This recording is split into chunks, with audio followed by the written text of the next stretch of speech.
Hablaremos hoy de algunos pasajes de la locura de Van Gogh, de los médicos que lo trataron y de sus cuadros. Así que, sin minuciosidad biográfica, vamos directamente a los últimos años de la vida de Van Gogh y vamos a ver qué sale. Dicen que la locura de Van Gogh apareció allá por 1888, cuando convivía con su amigo Paul Gauguin. Cuenta el propio Gauguin que por esos tiempos habían aparecido algunos síntomas premonitorios. Vincennes se había vuelto excesivamente brusco, Vincent Van Gogh, ¿no? Y vociferante, permanecía algunas veces silencioso durante mucho tiempo, despertaba a Gauguin en la madrugada y regresaba a su cama sin decir palabra. Cuentan que con enorme angustia Van Gogh sospechaba que algo estaba sucediendo. Al observar el retrato que Gauguin le hizo mientras pintaba girasoles, dijo: "Soy yo desde luego, pero yo volviéndome loco". Poco más tarde empezaron los problemas. Van Gogh se tomó un vaso de ajenjo y repentinamente arrojó ese vaso a Gauguin. Una tarde Gauguin salió a dar un paseo y sintió detrás de sí el sonido familiar de unos pasos rápidos pero irregulares. Se dio vuelta justo cuando Vincent se le abalanzaba con una navaja de afeitar. Gauguin le dio unas patadas y lo alejó. Y esa noche tuvo lugar el episodio de la oreja. Vamos a recordarlo, lo contó Gauguin. Parece que después del ataque con la navaja, Van Gogh regresó a su casa y se cortó la oreja. Debió tardar bastante en cortar la hemorragia, porque al día siguiente se encontraron varias toallas ensangrentadas. Apenas estuvo mejor, Vincent, con una boina vasca bien calada, marchó a un burdel y le dijo a la portera que quería dejar un recuerdo para Gaby, una de las chicas, y le dio un sobre. Adentro del sobre estaba la oreja. Vincent regresó a su casa, se metió en la cama y se durmió. Y así lo encontró a Gauguin, que inmediatamente llamó a la policía. Lo encontró dormido y sin oreja, naturalmente. Y le sugirió al policía que se presentó, que despertara con cuidado a Van Gogh, y que si preguntaba por él, por Gauguin, le dijera que se había marchado a París. Y Gauguin desapareció para no volver a ver a su amigo nunca más. La razón del regalo a esta señorita del burdel es la siguiente. La noche anterior al episodio del ataque a Gauguin, Van Gogh había ido con él al prostíbulo de Madame Schoss. Vincent ofreció a una de las chicas pintarle un retrato y ella rechazó la idea bromeando y le dijo que mucho mejor regalo sería una de sus orejas, de la que daba tironcitos juguetones. Y Vincent apareció al día siguiente con el obsequio, ¿no? Van Gogh fue trasladado al hospital de Arles por loco y no por herido. Allí lo atendió el doctor Félix Rey. Bajo su cuidado sucedieron cosas curiosas con las pinturas. Van Gogh le regaló un retrato. Rey lo aceptó por mera cortesía. A la familia del tordo no le gustó. Pasó al desván y luego se utilizó para mitigar una corriente de aire de la cocina. Un pintor amigo le advirtió en 1900, 11 años después, la posible cotización del cuadro. No le creyeron, pero por si acaso lo limpiaron y lo reintegraron al desván. Avisado por el pintor, acudió el marchand Bollard, que ofreció 50 francos, que era bastante. El padre del médico encontró indigno aceptar tanto por esa porquería. Pero el doctor, Félix Rey, avivado, pidió al azar 150 francos, cifra que con el asombro de toda la familia fue aceptada de inmediato. Rey vivió hasta 1952 y en sus últimos años seguía manteniendo tozudamente que Van Gogh era un fraude artístico y su fama un fenómeno ocasional y pasajero. Lo que no quería reconocer es que se había desprendido de un cuadro valiosísimo por 50 centavos. Especialmente amargo fue el incidente de la despedida entre el doctor Rey y Van Gogh. El médico dejó de atenderlo, qué sé yo, le habrá dado el alta, no sé. Vincent le ofreció como regalo un paisaje, pero temiendo la burla de su familia, el doctor lo rechazó. En ese momento pasaba un ayudante del hospital y el médico le preguntó delante de Van Gogh si lo quería. Y el ayudante preguntó qué podía hacer con ese adefesio, pero igual se lo llevó, ¿no?, con gesto burlón.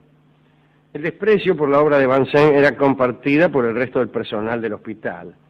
Peyron, el director del asilo de Saint-Rémy, le dio un cuadro a su hijo que lo utilizó como blanco para tiro. Una tal Sor Epifanía, una de las pocas excepciones, le pidió a Vincennes un cuadro para la comunidad, pero luego lo tuvo que rechazar por la reacción de las demás monjas. Durante el trato con Félix Rey, Van Gogh pasó por momentos profundos de crisis. Se creía envenenado. Su aspecto no era el mejor. A veces salía del hospital y en una oportunidad entró en una casa ajena y la dueña se desmayó del susto. Tras ese incidente, la población de Arles le tuvo miedo. Una comisión de vecinos llevó un escrito al alcalde pidiendo la reclusión perpetua de Vincennes. Había más de 80 firmas que lo señalaban como un hombre indigno de vivir en libertad. Un amigo de Van Gogh, Signac, que también era pintor, consiguió que lo dejaran salir bajo su cuidado, pero no le fue bien. Signac se asustó al verlo beber la botella de agua ras y le aconsejó regresar al hospital. Van Gogh volvió, pero en tiempos de enorme producción aquellos, ¿eh? Dicen que las orientaciones estéticas de Vincennes nunca se vieron afectadas por la enfermedad y que siguieron una línea que se estructuró antes de la enfermedad y que prosiguió su desarrollo lógico. La psicosis en tal caso lo interrumpió, pero nunca lo desvió. Así que es un error, dice nuestro amigo Hauser, pensar que el arte de Van Gogh fue extravagancia patológica. Esa gente que se cree que para ser un pintor genial hay que enloquecer primero, ¿no?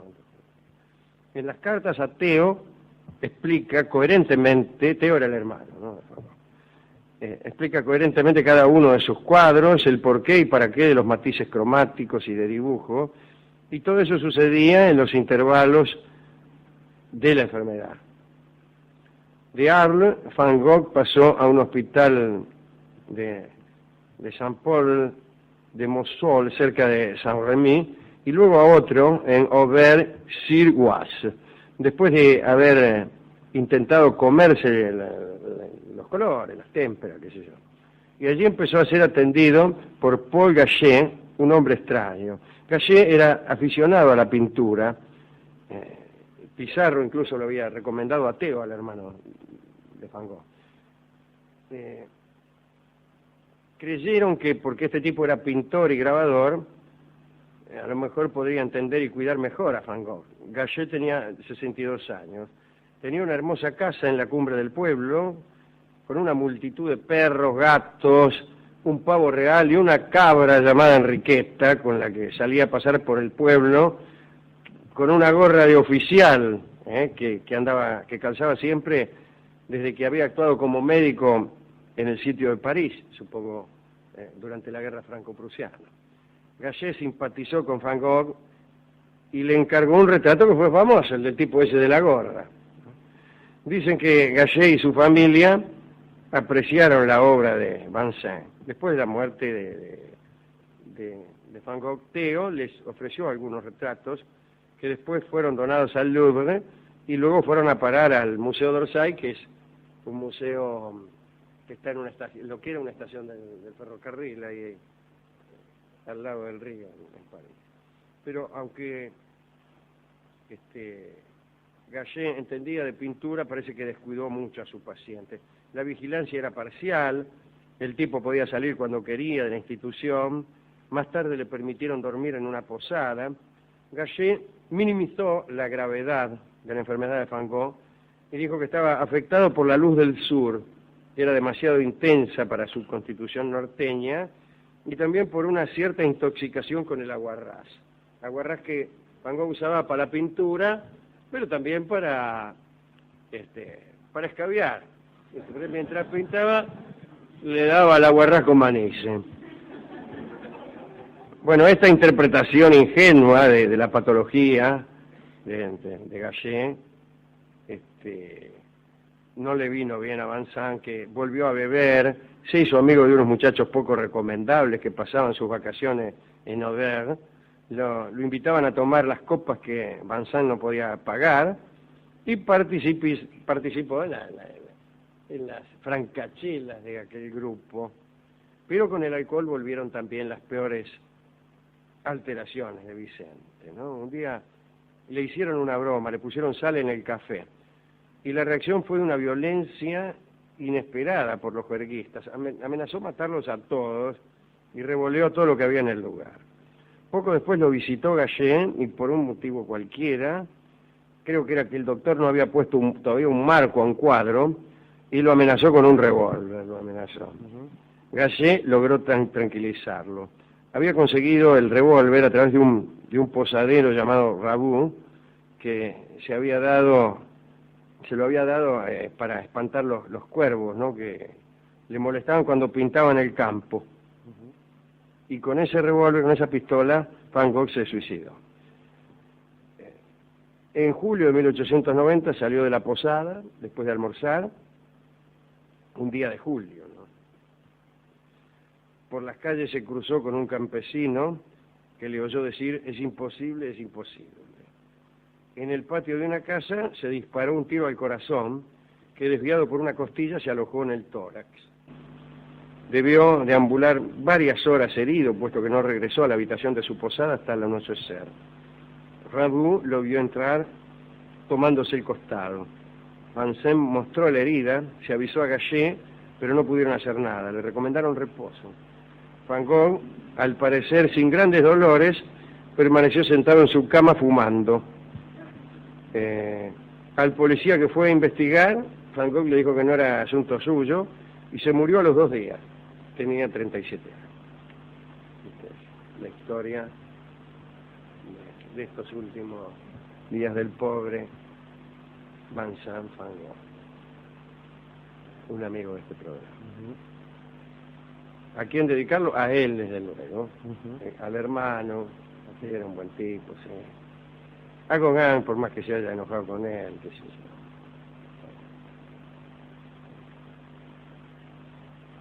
Ahora, hemos ido a buscar discos, tango sobre Van Gogh no hay, sobre el postimpresionismo tampoco, así que no sabíamos. Entonces, el de la discoteca me hizo la siguiente sugerencia. Él imaginó un diálogo entre Gauguin y Van Gogh. Si hay un color que Van Gogh usaba poco, era el colorado. Siempre andaba con los amarillos y con los violetas. Él había descubierto que el violeta era la sombra del amarillo. O con azules, pero poco colorado. Entonces él imaginó que Gauguin le daba instrucciones y le decía: colorado, colorado, que es el nombre del tango que canta ahora don Carlos Gardel. Colorado, colorado. Adelante.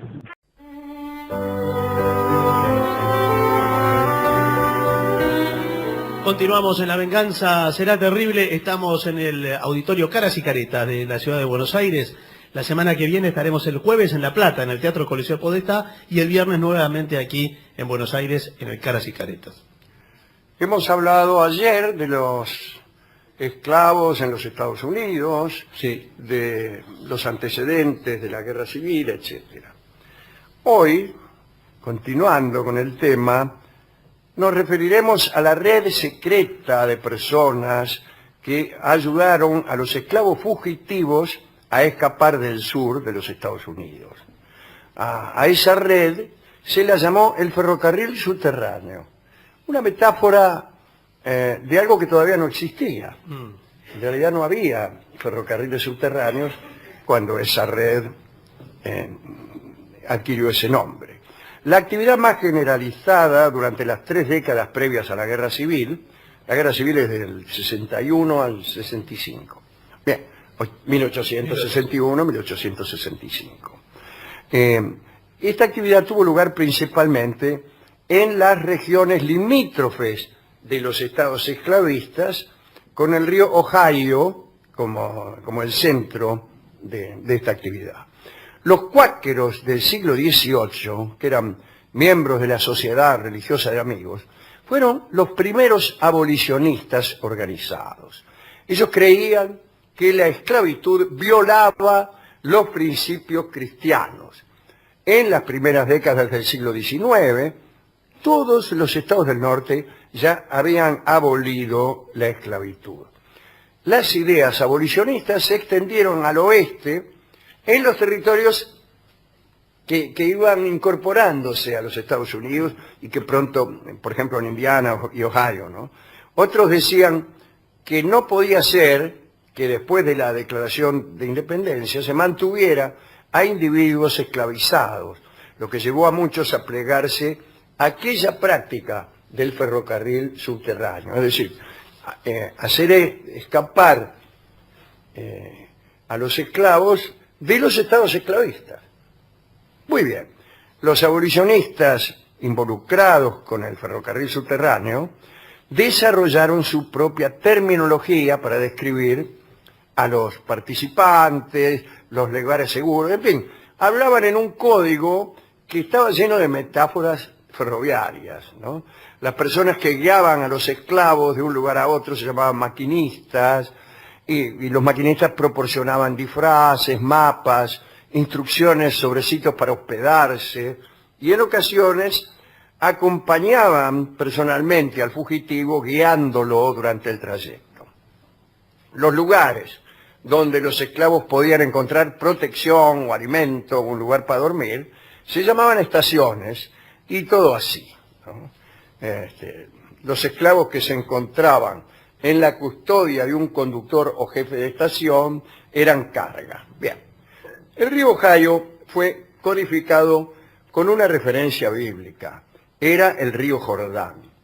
Y Canadá, que era uno de los últimos refugios seguros para muchos esclavos fugitivos, fue llamado Tierra Prometida, porque la esclavitud era ilegal en Canadá y no había leyes vigentes que protegieran a los propietarios de esclavos o a los cazadores de esclavos, como sí había incluso en los estados libres, los estados donde no había esclavitud, sí se les permitía, como veremos enseguida, accionar a los cazadores de esclavos. El Canadá era el lugar más seguro para un esclavo fugitivo, en realidad, ¿no? La provincia de Ontario tenía la mayor población de esclavos libres, un número estimado alrededor de 17.000, que para el Canadá siempre es mucho. Bueno, los esclavos en Virginia y Carolina del Norte a veces se refugiaban en el Grand Dishman Swamp, un área de 1000 millas cuadradas de turberas boscosas a lo largo de la frontera entre estos dos estados. El escape siempre era difícil, ¿no? Incluso habiendo pasado, como hemos dicho, la frontera. Porque el gobierno federal, el gobierno de los Estados Unidos, había aprobado las leyes de esclavos fugitivos desde 1793, que permitía a los cazadores de esclavos ir al norte y obligar a los fugitivos a volver a la esclavitud. Esta ley de esclavos fugitivos se actualizó en 1850 y fortaleció las disposiciones para la recaptura de los esclavos. Así, ayudar o esconder a los esclavos fugitivos se convirtió en un delito federal, por lo que todas las actividades del ferrocarril subterráneo, que así se llaman a esta organización, ¿no? Todas esas actividades estaban sujetas a 6 meses de prisión y una multa de $1000, que era mucha guita en aquel entonces, y ahora también. Quizá el personaje más famoso y popular en la historia del ferrocarril subterráneo fue Harriet Tubman, una chica a la que llamaban la Moisés de los esclavos. ¡Qué feo que te llamen la Moisés! Y y que fue una maquinista que había nacido esclava en Maryland y que se había escapado en 1848. Una vez llegada al norte y alcanzada su libertad, se incorporó al ferrocarril subterráneo y en los años siguientes regresó 19 veces al sur para ayudar a escapar a cientos de esclavos. Los esclavistas la odiaban, llegaron a ofrecer una recompensa por capturarla viva o muerta, pero ella siguió con su labor, ¿no? Hace un par de años la pusieron en el billete $20, en lugar, casualmente, de Andrew Jackson, que como hemos dicho, era un gran enemigo de los esclavos y de los indios. A Harriet, en realidad, su amo la había llamado Araminta, pero ella adoptó el nombre de Harriet, igual que su madre. Bueno, a los esclavos le ponían nombres pintorescos como Telémaco, Calipso, etc. Bien. Harriet siempre andaba armada, andaba calzada la tipa, ¿no? Andaba siempre con un revólver en la mano. En medio de los escapes, a veces, cuando el esclavo que ella ayudaba desfallecía, la tipa pelaba el chumbo y le decía, o me sigues o mueres. Y se llegan ahí por los caminos. Una vez franqueada la línea entre estados del sur y estados abolicionistas, el problema cambiaba de naturaleza. Ahora había que esconder a los escapados de las búsquedas de las autoridades federales, que estaban obligadas, por las leyes que hemos citado, a devolverlos a sus amos. A la vez, los ciudadanos estaban obligados por ley a ayudar a los cazadores de esclavos a arrestar fugitivos. Y estas leyes fueron una de las causas de la secesión, de la guerra civil, porque eran leyes muy impopulares en el norte y creaban una situación imposible de resolver conversando, ¿no? Bueno, un hecho famoso tuvo como protagonista a un esclavo llamado Anthony Barnes. Sucedió en 1854, se había escapado y lo agarraron en Boston. Y una multitud asistió impotente a la repatriación forzada de este esclavo.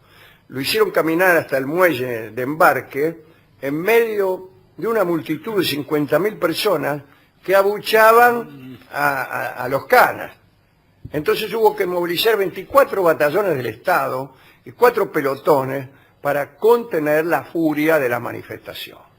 Así que a veces los evadidos se escondían en molinos, en granjas, hornos, se los disfrazaba de mujer, dice aquí no sé con qué ventaja, porque las mujeres también eran esclavas. Así que bueno, a veces se metían adentro de cajas, como el caso de Henry Bax Brown, el caja Brown, ¿no? Que, bueno, estuvo como 4 días adentro de una caja hasta que lo sacaron, ¿no? Incluso era una caja que decía este lado para arriba y alguien lo puso al revés, así que estuvo 3 días cabeza abajo. Los miembros del ferrocarril subterráneo normalmente solo se conocían entre sí por sus seudónimos, para no comprometer su seguridad. Y hacían jurar a los pasajeros que guardarían secreto. Bueno, los códigos esos que usan de llamar estaciones a los lugares donde no parecen muy seguros, parecen más un recurso poético que de codificación. Sí. Imagínense, vamos a ir allá donde te dije. El ferrocarril subterráneo funcionó hasta que después de la guerra de secesión se abolió definitivamente la esclavitud, ¿no?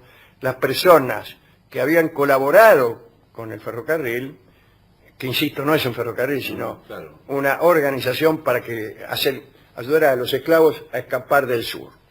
Bueno, estos tipos utilizaron su experiencia y jugaron un importante papel en la guerra, porque tenían mucha instrucción, conocían bien el terreno, etcétera, etcétera. Se cree que alrededor de 100.000 esclavos entre 1810 y 1860 escaparon utilizando esta red. La mayoría de estos esclavos procedían de los estados esclavistas que limitaban con estados libres. Ya del sur profundo eran pocos los que huían. El 1 de enero de 1863, el presidente Lincoln emitió la proclama de emancipación, liberando esclavos en los estados confederados, también en los del sur. Cuando terminó la guerra, la 13ª enmienda de la Constitución fue aprobada en 1865 y se abolió la esclavitud en todos los Estados Unidos.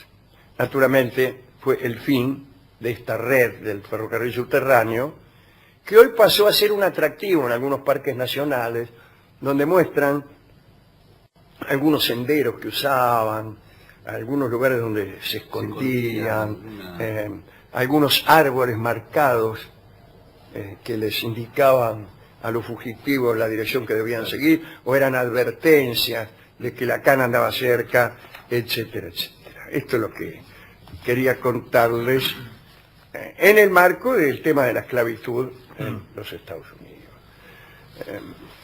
El tema que vamos a usar... Ayer pasamos esclavo en una versión de Charlo. Sí. Bueno, hoy, así como la charla quizá de hoy no es tan interesante como la de ayer, volveremos a escuchar Esclavo, pero en una versión menos interesante que la de Charlo, que es la que yo mismo he hecho con Federico Mizrahi y un cuarteto de cuerdas, de amigos, ¿no? que están ahí tocando. Así que volveremos a escuchar este hermoso tango de Joaquín Mora, que era un melodista estupendo. Adelante.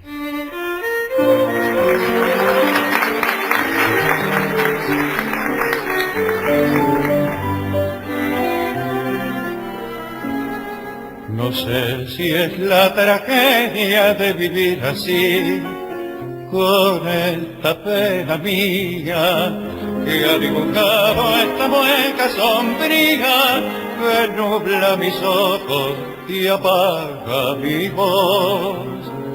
Tal vez porque en el suelo deshojada está mi cualidad esperanza, solo me queda mi vieja añoranza borracha de hastío, lo mismo que yo. 1000 veces he tratado de olvidar y busco distraer en mi pobre vida. Quisiera demostrar que no es verdad, que en vez de corazón tengo una herida, ay, mas ya no tengo fuerza para ahogar el lúgubre fantasma de mi pena, y vivo esclavo así de mi condena, sin poderme libertad.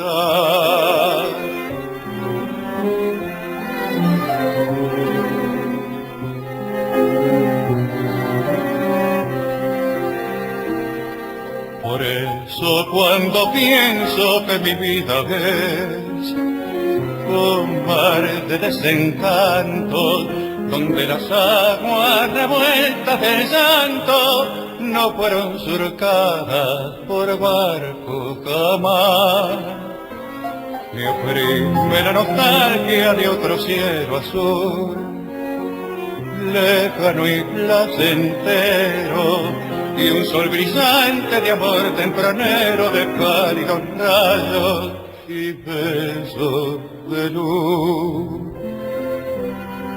1000 veces he tratado de olvidar y busco distraer en mi pobre vida. Quisiera demostrar que no es verdad, que en vez de corazón tengo una herida, ay, mas ya no tengo fuerza para ahogar el lúgubre fantasma de mi pena, y vivo esclavo así de mi condena, sin poderme libertar.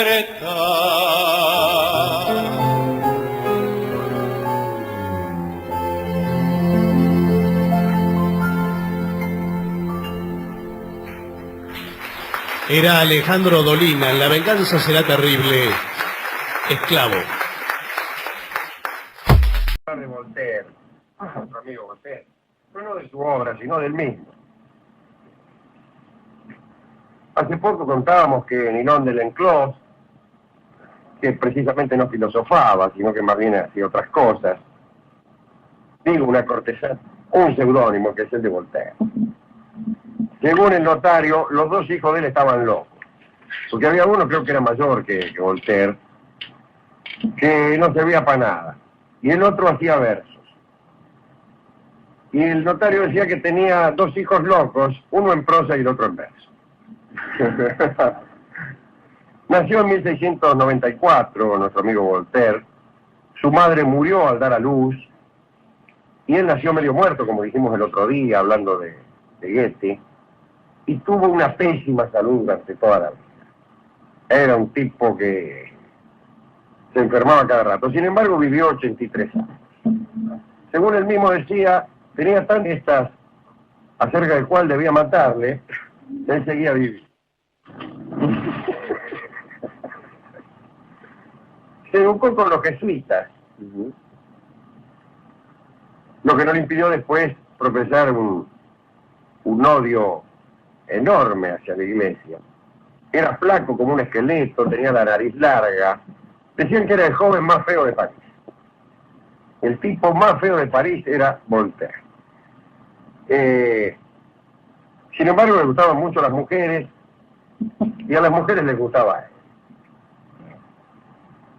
Me dirá usted, ¿será en verdad que la belleza no importa? Y yo le diré, ¿será en verdad que deberíamos revisar el canon de belleza? Yo creo que la belleza importa. Me parece que deberíamos revisar, en el caso de los hombres especialmente, el canon de belleza. A lo mejor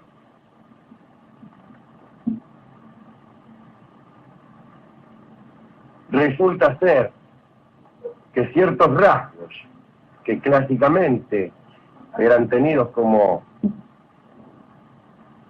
sinónimo de fealdad, no sean, no resulten tal cosa.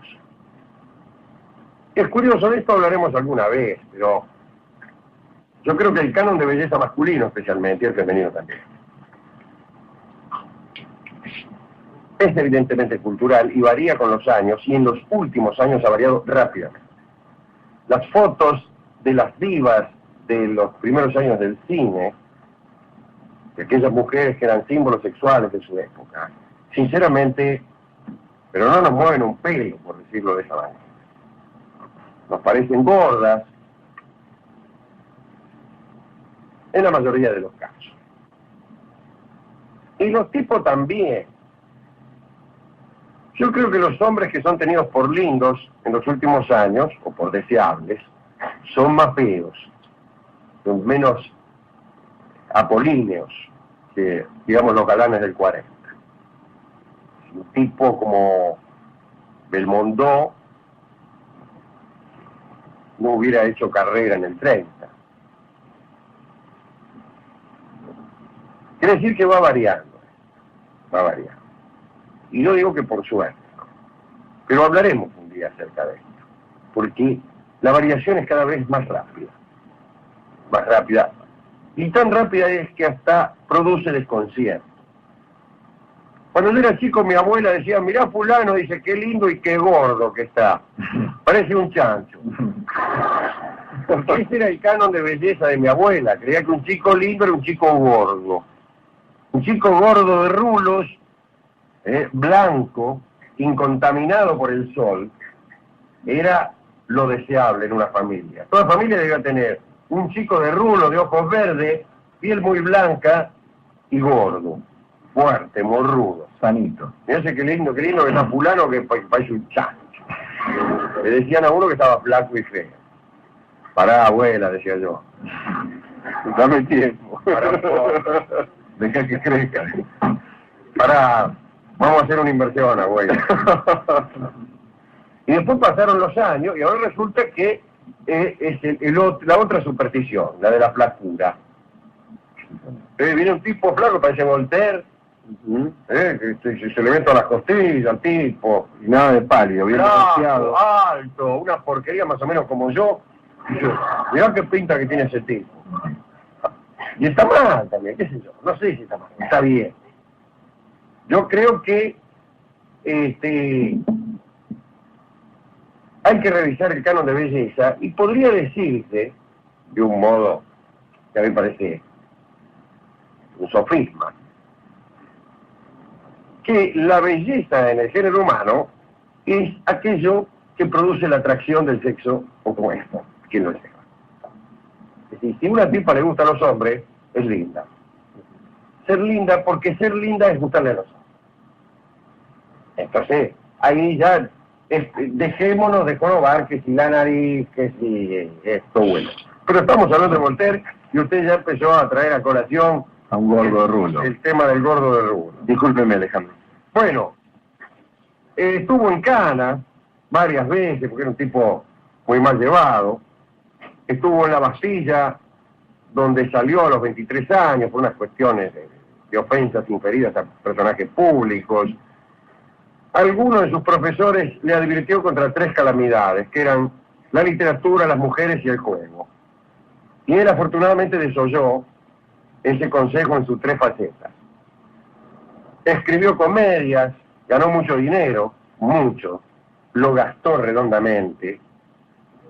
Una vez, por ejemplo, se compró todos los números de la Lotería de París para sacarse todos los premios. Repito, se compró todos los billetes, todos los números de la Lotería de París para darse el gusto de sacarse todos los premios. Tenía plata. Está bien. Y a mí me gustaría hacer. Démelos todos. A ver, deme, Lotería Nacional, sí, resérveme todos los billetes del sorteo de Navidad. No hagan publicidad, se los compro todos Se yo. los compro todos, se los compro. Entonces después ya tiene a la televisión, porque a la televisión le interesan pocas cosas en este mundo, pero una de ellas es quién se saca la grande. Como si tuviese algún... Y lo buscan por todos lados. Lo buscan por todos lados donde está el tipo y le preguntan qué sintió. Sí. ¿Y qué va a hacer con tanta plata? Claro, y yo sentí, dije que cantaban mi número. Dijo. Sí. No, generalmente no lo escuchó, se enteró al otro día Sí, por pero otro. porque yo estaba trabajando. Estaba trabajando. ¿Ah? Yo soy, yo trabajo en el lecheducto. Ah. ¿Y qué hace ahí? ¿Controla la salida? No, yo tapo los agujeros. Ah, la pérdida. Ah, donde veo que sale leche voy y tapo. Con dulce membrillo. Con dulce membrillo lo emparcha. Siempre soñé con este trabajo. Sí, ¿no?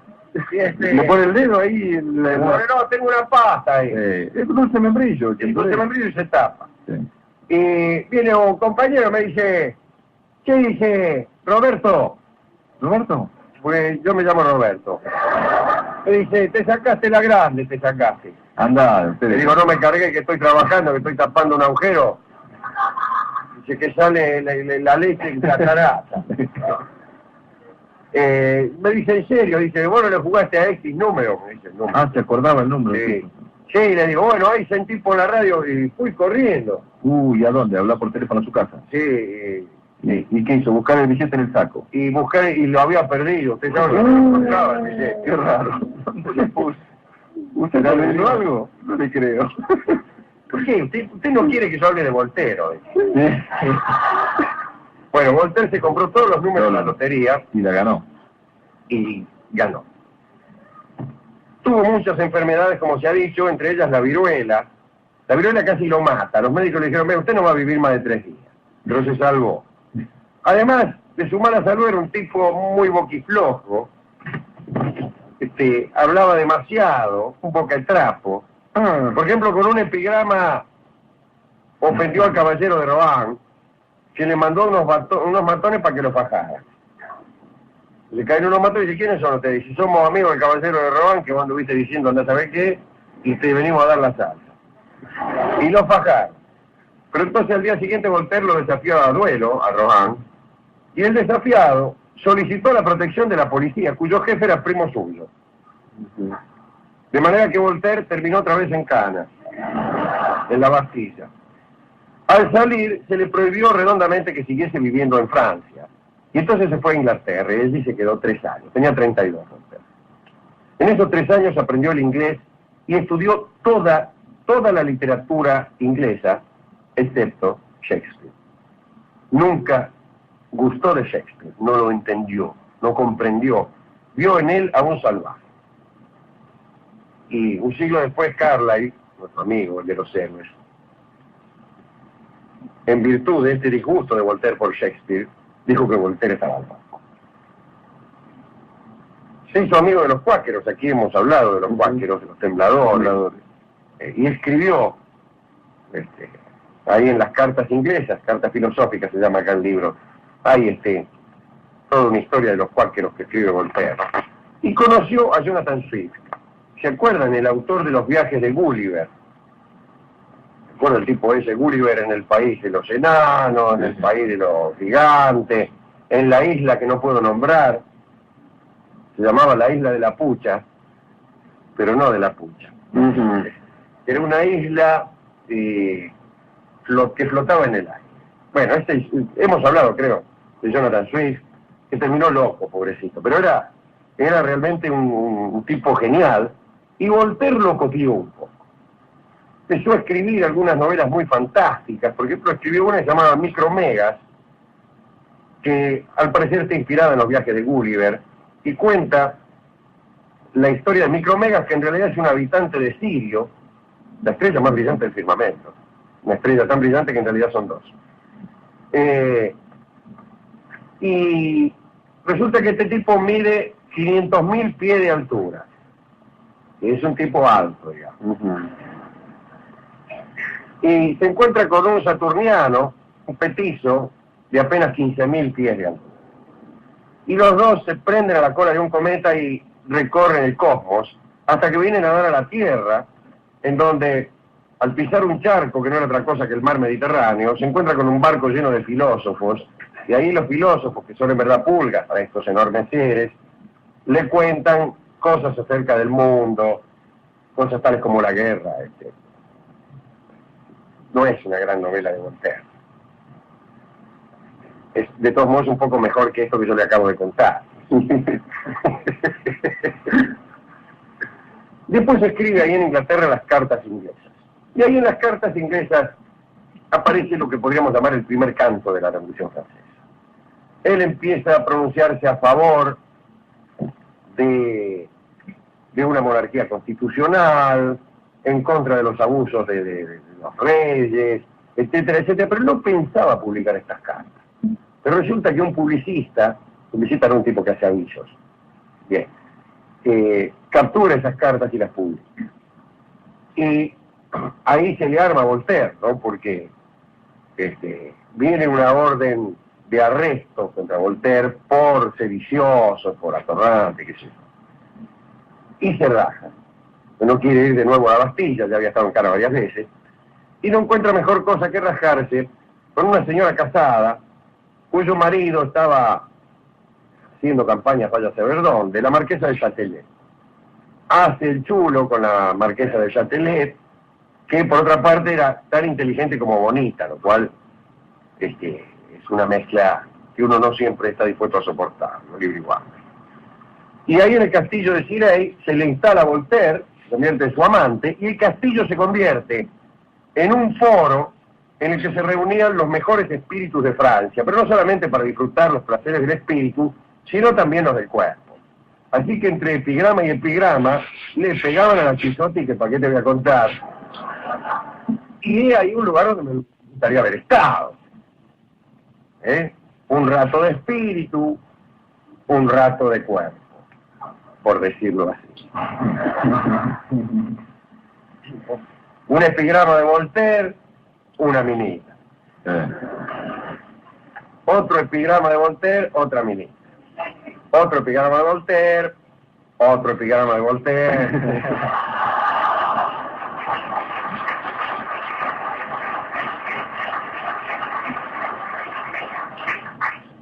Empieza a escribir ahí en el castillo, mitad para divertir a los que venían. Ahí escribe El Cándido, lo escribió en 3 días, El Cándido. Una novela donde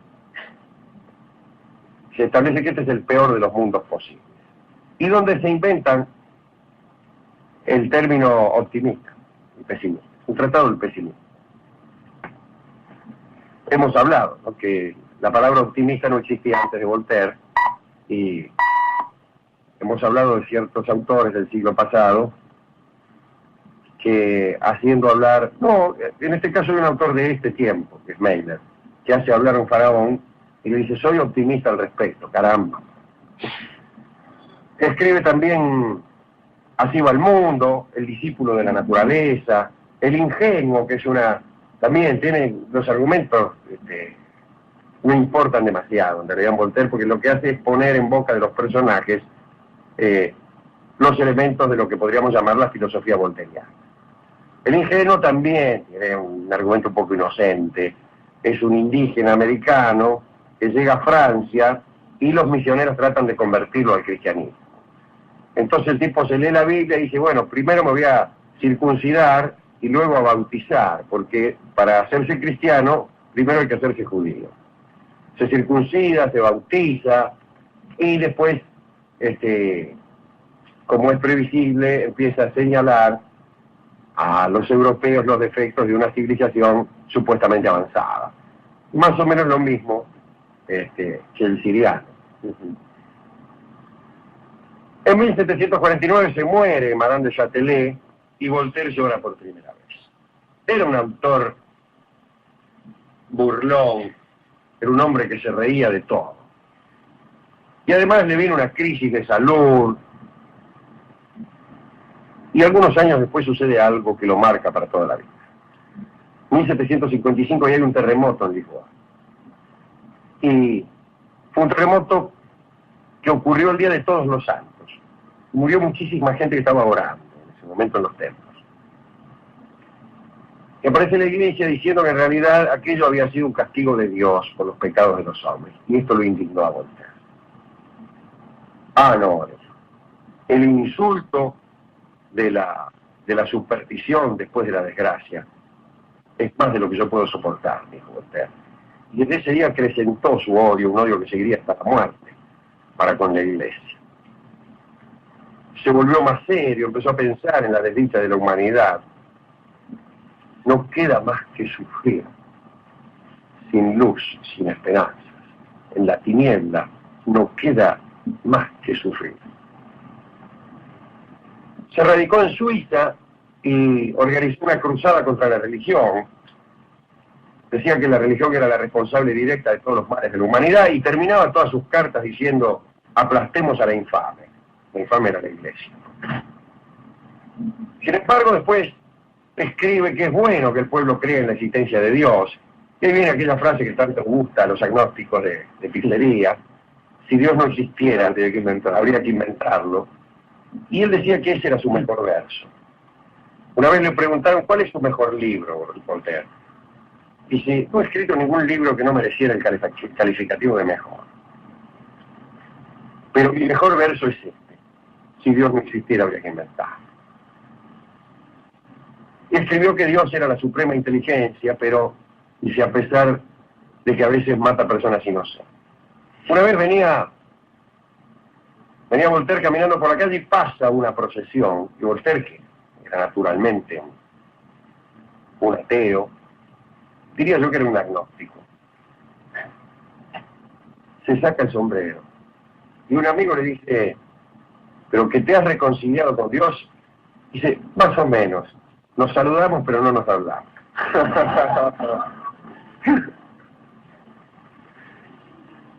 Odiaba la guerra, hizo mucho por la tolerancia, pensar y dejar pensar. Otra frase que gusta mucho a los muchachos: no estoy conforme con lo que usted dice, pero defendería hasta la muerte el derecho que le asiste a decirnos. Esas cosas así. Y después fue secretario de Federico el Grande. Federico el Grande de Prusia, que tenía la costumbre de llevar filósofos y poetas a su corte, hasta que se aburría de ellos y los echaba. Y los llevó a Voltaire. Federico el Grande era un tipo también. Un día Federico el Grande va a ver a un cortesano, ¿no?, un noble, que se jactaba de su colección de pelucas. Entonces el tipo empezó a jorobarlo a Federico el Grande mostrándole las pelucas. Mira esa peluca, mira esta voz. Yo llego como media hora y no hacía otra cosa que mostrarle pelucas. Y Federico el Grande dice, ¿y dónde las pone todas estas pelucas? Dice, en mi cabeza. Dice, mire, estas pelucas que son tan caras, le dice Federico el Grande, ¿no le parece que merecerían una cabeza mejor que la suya? Y el tipo le dice, es que no tengo otra. Y Federico le dice, es algo que todos lamentamos en la corte.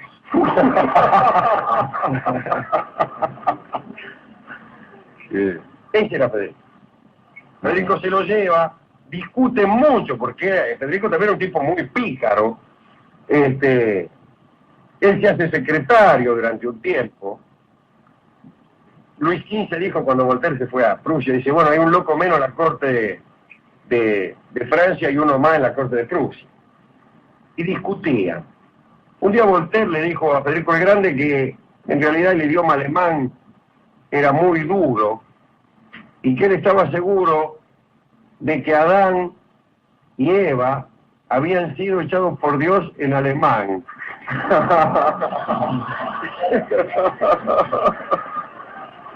Pues le dijo, mire, el alemán es un idioma muy duro que es apto únicamente para dar órdenes. Estoy seguro de que Adán y Eva fueron echados por Dios en alemán. Y Federico le dijo, y yo estoy seguro que la serpiente tentó a Eva en francés.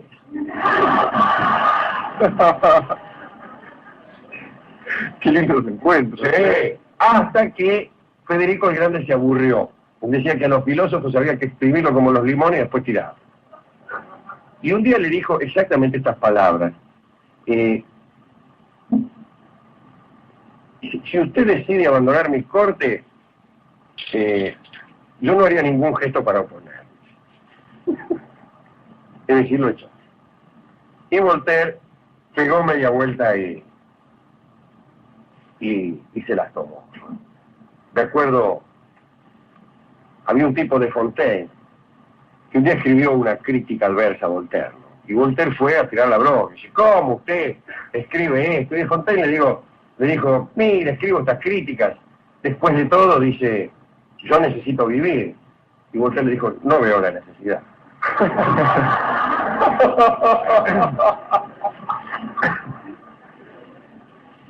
Sostenía que Isaac Newton era el hombre más grande que había existido. No está solo en esta consideración. Desde el solo punto de la ciencia, muchas personas creen que el mayor científico que ha existido ha sido Isaac Newton. Bueno, volvió a Francia, se metió con Diderot y D'Alembert con el asunto de la enciclopedia, y le pasó lo que a tantos espíritus independientes. Los que tenían un pensamiento más popular los juzgaron reaccionario, y los reaccionarios los juzgaron radical y cosas así. Lo acusaron por un lado de creyente, por el otro de ateo. Pero trabajaba como loco. En realidad llegó a completar en su vida más de 100 obras. Era muy generoso y muy activo, a pesar de ser un hombre enfermo. A los 83 años volvió a París, un gran homenaje, y un día, contra los consejos médicos, fue al teatro, le agarró no sé qué fulería, y se murió. Y en su lecho de muerte recibió un cura. Y el cura le dijo, ¿me permite confesarlo? No, lo echó. No quiso entrar en la iglesia católica, pero sí dijo, muero adorando a Dios. Muero amando a mis amigos, sin odio a mis enemigos, y detestando la superstición. Le negaron sepultura cristiana en París. Ese era Voltaire. Hemos visto su obra durante el año que pasó muchas veces. Y hoy hemos recorrido un poco su vida. Era un sujeto muy divertido. ¿A quién dedicar esta irrisoria reseña de la vida de Voltaire? Bueno, a Voltaire, a ese flaco narigón. Tenía unos ojos que parecía que estaba fuera de... Era más feo que no sé qué, pero a lo mejor sostenía con el cuero, aparte Alejandro, lo que decía con la boca. Sí. Pero él le gustaba reírse.